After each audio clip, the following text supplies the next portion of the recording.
আমার কাঁঠালের দিন থাকতে থাকতেই এই মজাদার পিঠের রেসিপিটা না খেলে কি হয় বলুন। প্রতিবারই আমি কিন্তু এই আম কাঁঠাল দিয়ে মজাদার এরকম একটা বড়া রেসিপি তৈরি করি। দারুণ লাগে খেতে, আর ঘরেও অনেক দিন থাকে। 7-8 দিন তো এমনিই থেকে যায়, কোনো অসুবিধে হয় না। আর ফ্রিজে রাখলে 15 দিন অনায়াসেই থাকবে। তো এখানে আমি কাঁঠাল গুলে নিয়েছি, 2টো আমও গুলে নিয়েছি। এবার এর মধ্যে প্রথমেই দিয়ে দিচ্ছি 1 কাপ সুজি। কাঁঠালের রসটার উপর 1 কাপ সুজি দিয়ে দিলাম। এবার এর মধ্যে দিয়ে দিচ্ছি আমি 1 কাপ ভর্তি করে আটা।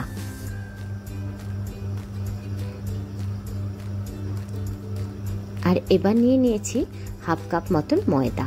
এখানে আটার পরিমাণটা বেশি দেওয়াটাই ভালো, কারণ সেটা স্বাস্থ্যকর। আপনারা চাইলে ময়দাটার পরিমাণ বাড়িয়ে আটাটার পরিমাণ কমিয়ে দিতে পারেন।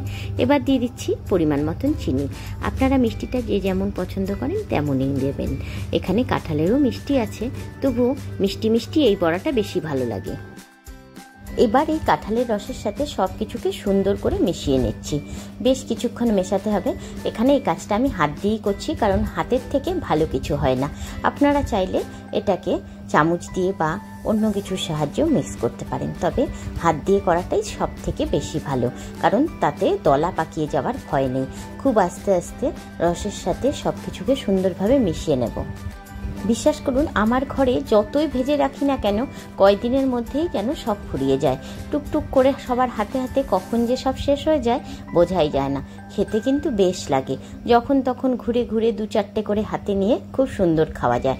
আর আপনারা যদি এটাকে নিয়ে কোথাও বাইরে জার্নি করতেও যেতে চান, অনায়াসে 3-4 দিন এটা সুন্দরই থাকবে। 3-4 দিন ভুল বললাম, 7 দিন অনায়াসে খুব সুন্দর থাকবে। সুতরাং তাতেও কোনো প্রবলেম নেই। আর এই আম কাঁঠালের দিনে এরকম একটা সুস্বাদু রেসিপি কে না বানিয়ে রাখতে চায় ঘরে বলুন। তো আমি কথা বলতে বলতে সুন্দর করে কাঁঠালের রসের সাথে সব কিছুকে মিশিয়ে নিয়েছি। এবার ওই যে 2টো আম দিয়ে রস করে রেখে দিয়েছি, সেটাকেও আমি এর মধ্যে দিয়ে দিলাম।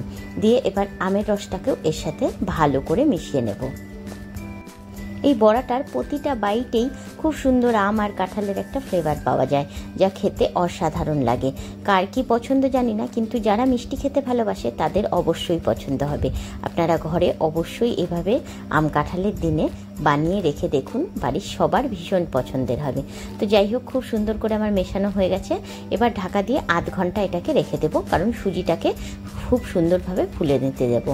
দেখুন খুব সুন্দরভাবে সুজিটা ফুলে উঠেছে। এবার আমি এটাকে আরেকটু চামচ দিয়ে নেড়ে চেড়ে এর মধ্যে 1/2 চামচ মতন বেকিং পাউডার দিয়ে দেব, কারণ তাহলে এটা সফট হবে। আর সুজির কারণে না উপরটা ক্রাঞ্চি হবে আর ভেতরটা ভীষণই সফট হবে। একদম মুখে দিলে খুব সুন্দর উপর থেকে একটু মুচমুচ করবে আর ভেতরে একদম নরম সফট থাকবে। বুড়ো থেকে বাচ্চা সবার ভীষণ পছন্দের হবে। তো আমি কড়াইয়ে বেশ কিছুটা তেল গরমে বসিয়ে দিয়ে দিলাম। এবার বেকিং পাউডারটা মিশিয়ে নিচ্ছি। বেকিং পাউডারটা যদি অনেক পুরনো হয় তাহলে এখানে আপনারা 1 চামচ ব্যবহার করতে পারেন, হ্যাঁ 1/2 চামচের থেকে একটু বেশি ব্যবহার করতে পারেন।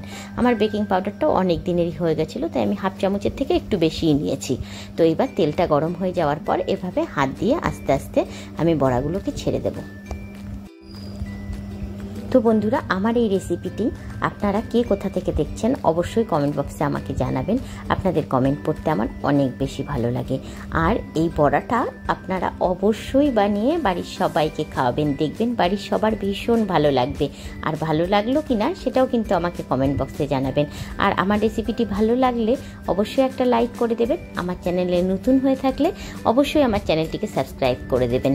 আর ফেসবুক থেকে দেখলে অবশ্যই ফলো করবেন। আপনাদের জন্যই কিন্তু এই সুন্দর সুন্দর মিষ্টি মিষ্টি রেসিপিগুলো আমি নিয়ে আসি, যেগুলো ঘরে বানানো খুব সহজ, খুব ইজি আর খেতেও অনেক মজার। আগেকার দিনে না, এই আম কাঁঠালের দিনে ঠাকুমারা উনানের পাড়ে বসে এত গামলা গামলা ভর্তি এই বড়া ভেজে রাখতো। আর আমরা হাতে হাতে কখন যে খেয়ে সব উধাও করে দিতাম, টেরই পেতাম না।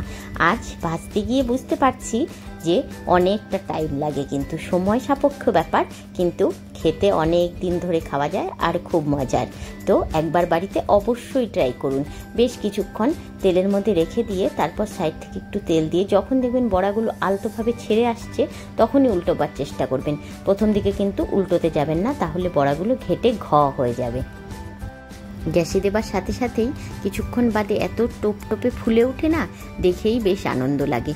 আর প্রতিটা বড়া যখন এত ক্রিস্পি আর টপটপে ফুলে উঠছে তখন ভাজতেও বেশ মজা লাগে। টুকটুক করে সব কিন্তু ঘন্টা দুয়েকের মধ্যেই ভাজা হয়ে যায়। ঘন্টা দুয়েক সময় লাগে অবশ্য, তবে আমাদের হাউসওয়াইফদের সন্ধেবেলা তেমন কোনো কাজ থাকে না, তাই ঘরে বসে এই সন্ধেবেলা টুকটুক করে বাড়ির সবার জন্য আমরা এরকম একটা রেসিপি তৈরি করতেই পারি, তাই না বলুন? যাদের বাড়িতে আম কাঁঠাল দুটোই আছে তাদের তো অসুবিধা হওয়ার কথাই নয়। আর যারা আম কাঁঠাল বাড়িতে নেই, বাজারেও প্রচুর আম কাঁঠাল এখন পাওয়া যাচ্ছে। সুতরাং এই আম কাঁঠালের দিনে এই বড়াটা কিন্তু একদমই মিস করবেন না। বিশেষ করে যারা মিষ্টি খেতে ভালোবাসেন তারা অবশ্যই বানিয়ে দেখবেন, দুর্দান্ত লাগে খেতে। যারা বানিয়ে খেয়েছেন বা খান সেটাও আমাকে কিন্তু কমেন্ট বক্সে জানাবেন। আমার কিন্তু দারুণ লাগে এবং আমার বাড়িতে আমার হাজব্যান্ডের সব থেকে বেশি প্রিয় এই কাঁঠাল আমের বড়া। এরকম একটা ফুটো ফুটো থালায় তুলে নেবেন আর থালাটা একটা কিছু পাত্রের উপর বসিয়ে দেবেন, তাহলে ছোটোখাটো একটু ফোটা ফোটা যে তেল পড়বে সেই তেলটা বেরিয়ে যাবে এবং তেলটাও নিচে ওয়েস্ট হবে না, একটা পাত্রের মধ্যে তেলটা গিয়ে জমা হবে। তো বড়াটা ভাজতে অনেকটাই তেল লাগে, এটা ঠিকই কথা, কিন্তু বছরে এক আধ দিন এই আম কাঁঠালের দিনে খাওয়াই যেতে পারে। শেষের দিকে আমার তেলটা কমে এসেছিলো, তাই আমি 4-5টা করে দিয়ে এভাবে অল্প অল্প করেই ভেজে নিচ্ছিলাম, একসাথে আর বেশি দিয়ে তেলটাকে আর বাড়াতে চাইনি। শেষ হয়ে এসছে প্রায় ভাজা, অনেকগুলো ভাজা হয়ে গেছে, প্রায় আমারও এক গামলাই ভাজা হয়ে গেছে। তো মুচমুচে এরকম সফট সফট বড়া কার ভালো লাগে অবশ্যই কমেন্টে জানিও। আমার চ্যানেলটিকে সাবস্ক্রাইব করো আর আমাকে ফলো করো। তো বন্ধুরা আজ এই অবধি, দেখা হবে আবার নেক্সট ভিডিওতে। টাটা বন্ধুরা, ভালো থেকো, সুস্থ থেকো।